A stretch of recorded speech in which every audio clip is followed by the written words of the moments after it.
teaching our children phonics is so important because it helps them read and write better. Hey there, I'm Charlotte with Colorful Teaching for You. Thank you so much for joining me.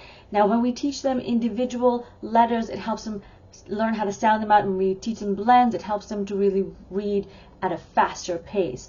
It's really easy to use textbooks because they provide a beautiful systematic guide, but let's face it, a lot of textbooks are so incredibly boring, and it just becomes another chore or another task for a child to complete. So today we're going to look at 3 different ways that we can maybe spice up or add some creativity to our teaching. Okay, so let's start right away. Number 1 is make the sounds. This is something we all know how to do, where we teach our children about the blends, how to make those sounds together. But before we even get to the blends, I like to focus on individual letters, because especially if you're in early elementary, you'll notice that there are a whole whack of gaps in the way our kids are pronouncing letters.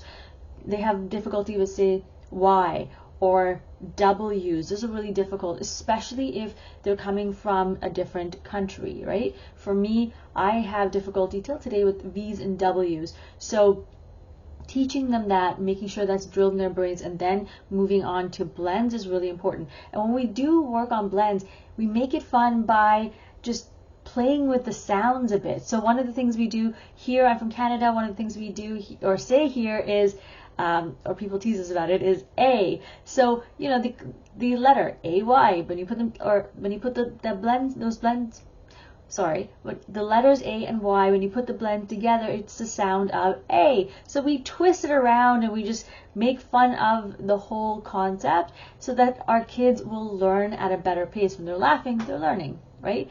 So enjoy just twisting the sounds and making fun of it, and you will see that your kids will remember it by those jokes that you create. Okay, that's number 1. Number 2 is focus on the images. So what I do is I take actual images and then I have kids learn the blends using those images. So like an actual picture, let's say we're learning E, like EA, right? Leaf, for example.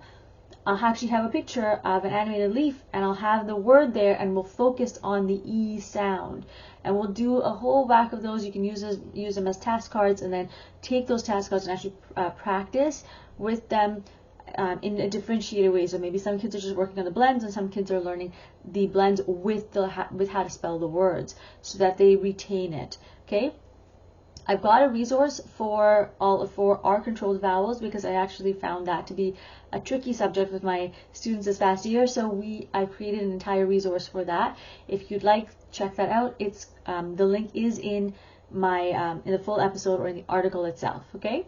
Now the next thing that I'd like to work on is number 3, integrate hands-on applications. So you want to make it now more relevant and more important to their life, by teaching them how to take what they've learned and now apply it in a real world setting in a way. Okay, so what we do here is when they've already seen those words and they're familiar with the words, we now take it and we start to use it in a project-based way. So I've created a resource for that, again, for our controlled vowels, and I'll create more as we go along, but this is the one that I focused on with my students. We look at everything from designing and planning all the way to presenting, so that kids are using real world application and also learning their phonics.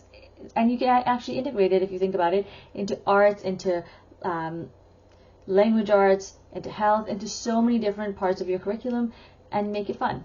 Okay, so let's recap really quickly what we talked about. We looked at the importance of learning phonics and why we do it, and 3 ways to make it more engaging, which is make the sounds, teach them, and you're going to poke fun at it, focus on the images, and integrate hands-on application. If you have any questions, please feel free to message me. In the meantime, remember to create, experience, and teach from the heart.